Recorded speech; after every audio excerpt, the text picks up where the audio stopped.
There is a specific kind of exhaustion that sleep cannot fix. It is not physical tiredness. It is not the result of running a marathon or lifting heavy weights. It is a heaviness that settles in the marrow of your bones, a gravitational pull that seems to target you specifically, pinning you to your bed or your chair. You look at the ceiling, and you know exactly what you need to do. The list is etched into the back of your eyelids. The deadlines, the emails, the personal goals, the promises you made to yourself in moments of ambition. They are all there, screaming for attention. But you do not move. You cannot move. Instead, you reach for the glowing rectangle in your pocket, the digital pacifier, and you scroll. You watch other people living their lives, building their empires, cleaning their homes, and functioning with an ease that feels alien to you. And as the hours bleed into one another, a corrosive voice in your head begins its lecture. It tells you that you are broken. It tells you that you are lazy, undisciplined, and weak. It whispers that if you really wanted to change, you would have stood up hours ago. We need to correct this diagnosis immediately. What you are experiencing is not laziness. Laziness is a choice. It is a state of leisure where one decides to rest and enjoys that rest without guilt. What you are feeling is not enjoyment. It is a state of high-functioning internal panic. It is paralysis. You are not refusing to work. You are unable to initiate action because your internal system has blown a fuse. The world calls it laziness because it judges by external output. But psychology calls it functional freeze. You are not a machine that is turned off. You are a machine that is redlining, overheating, and spinning its gears so fast that it appears motionless to the naked eye. To understand why you are stuck, we must look at the architecture of your nervous system. For thousands of years, human survival depended on three primary responses to danger: fight, flight, or freeze. When our ancestors encountered a predator, their bodies flooded with adrenaline. If the predator was smaller, they fought. If it was faster, they ran. But if the predator was overwhelming, if the threat was too great to fight and too close to escape, the biological system chose the third option: freeze. The freeze response is a desperate attempt to play dead. It shuts down voluntary motor functions to conserve energy and make the prey less visible. In the modern world, we rarely face saber-toothed tigers. Instead, our predators are abstract. The predator is the mounting debt. The predator is the fear of failure. The predator is the overwhelming complexity of modern life, where we are bombarded with more information in a single day than our ancestors processed in a lifetime. Your brain, specifically the amygdala, does not distinguish between a lion and a stressful email. When the accumulation of tasks becomes too high, your brain perceives the sheer volume of responsibility as a life-threatening situation. It triggers the freeze response. This is why the simplest tasks, like washing a dish or replying to a text, suddenly feel like climbing Mount Everest. Your nervous system is actively preventing you from moving because it believes you are under siege. You are literally fighting your own biology. This state creates a paradox. Your mind is running at 1,000,000 miles an hour, analyzing every possible catastrophic outcome, while your body remains comatose. This creates a massive energy deficit. You feel exhausted not because you have done too much, but because the internal friction of holding yourself back is consuming all your glucose. You are fighting a war inside your own skull, and there is no energy left for the external world. Let's deepen the analysis using a concept from computer science and cognitive psychology. Imagine your brain is a computer browser. Laziness would mean the computer is shut down. But overwhelm?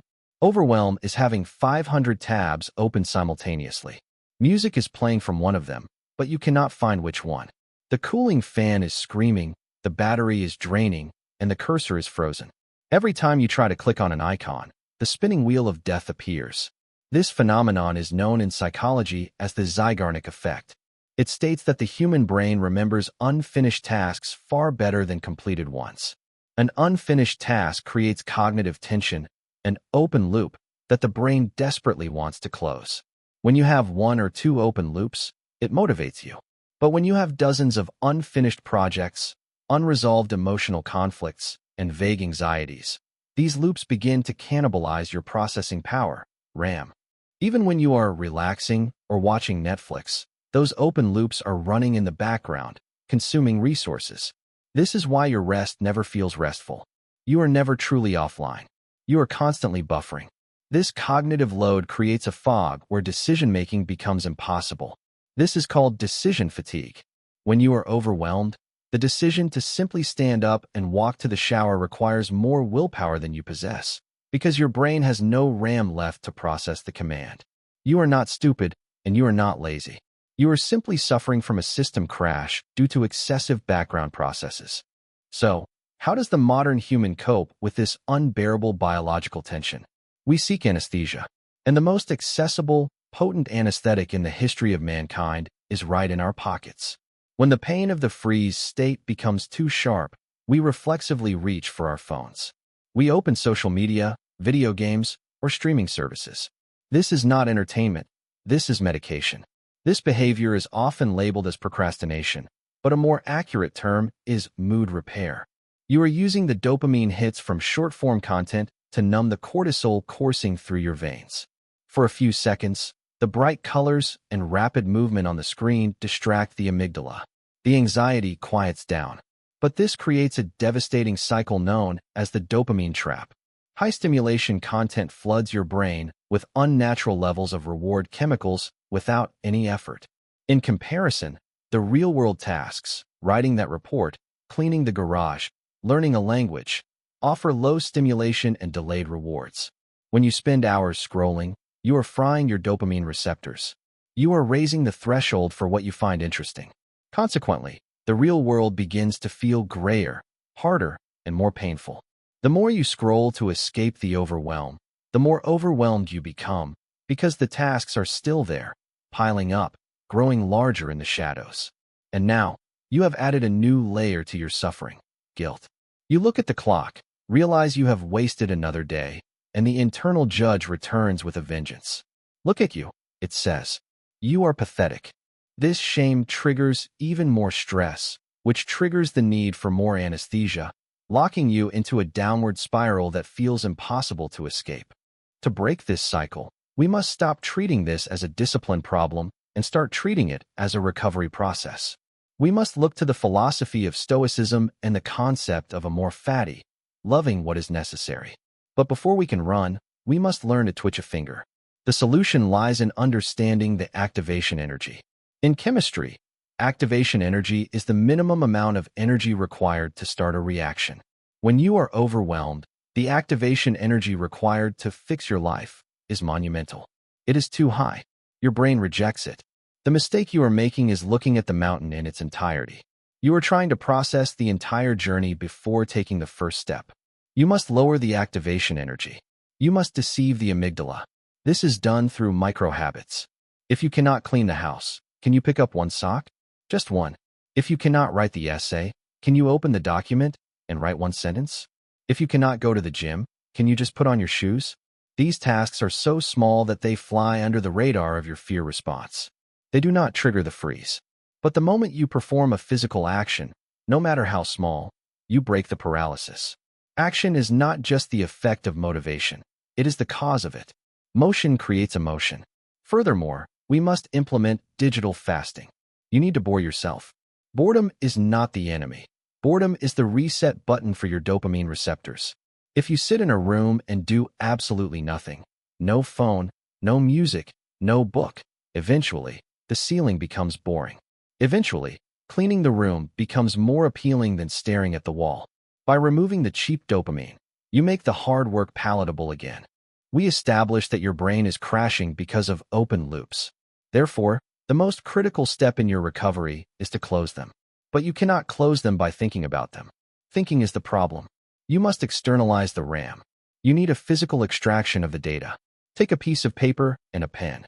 Not a digital app, but physical paper. Write down every single thing that is currently haunting you. The big things, the small things, the vague fears, the person you need to text back. Vomit your entire psyche onto the page. This process is called a brain dump. Neuroscience shows that when you write a task down, your brain registers it as captured. It stops spinning the loop. It allows you to let go. Once the list is created, you will realize something profound. The monster is smaller than you thought. Inside your head, the problems felt infinite and shapeless. On paper, they are finite. They are just words, and words can be managed. You are no longer fighting a shadow. You are fighting a list, and a list can be defeated. Finally, we must address the internal voice, the self-hatred. You believe that if you are cruel enough to yourself, you will eventually force yourself into greatness. But you cannot whip a tired horse into winning a race. You will only kill the horse. Compassion is not a weakness. It is a strategic necessity. You must accept that you are currently operating at capacity. You must forgive yourself for the time you have lost. The past is a dead place. Nothing can grow there. Do not try to drag the corpse of your past failures into your future. Cut the rope. You are not lazy. You are just a human being dealing with a complexity your biology was not designed for. But you are adaptable. The freeze is not permanent. The ice can melt. It starts with a breath. It starts with putting the phone down. It starts with one small, imperfect, insignificant action. You are not stuck. You are just pausing. And now, it is time to press play.